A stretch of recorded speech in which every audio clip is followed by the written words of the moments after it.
Getariakoa naiz, hezkuntza premia bereziko irakaslea, PTA, lehen hezkuntzan, gaur egun Azpeitiko ikastola Karmelo Etxegarain lan egiten dut, eta pixkat esan ikastaro honetan apuntatzearen arrazoia izan dela teknologia berrien erabilpenean dudan maila eskasa, ez? Nire burua oso mugatuta ikusi dut eta honi aurre egiteko.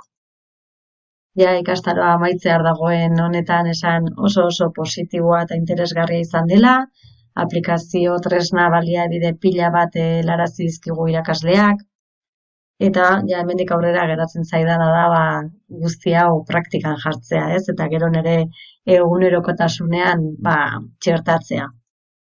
Denborarekin lortuko dudala espero dut, eta pixkat helburu bezala jarri dut, nire buruari jarri diodan helburua da aurrerantzean ikas prozesua esanguratsuago, praktikoago egiten saiatzea.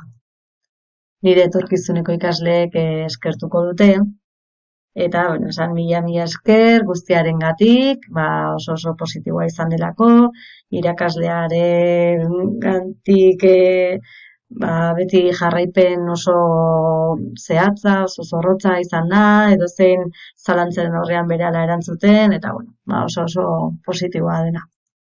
Eta ikastaro honek bide luze bati hasiera ematen lagundu didala, ez? Bide hasiera besterik ez dela hau.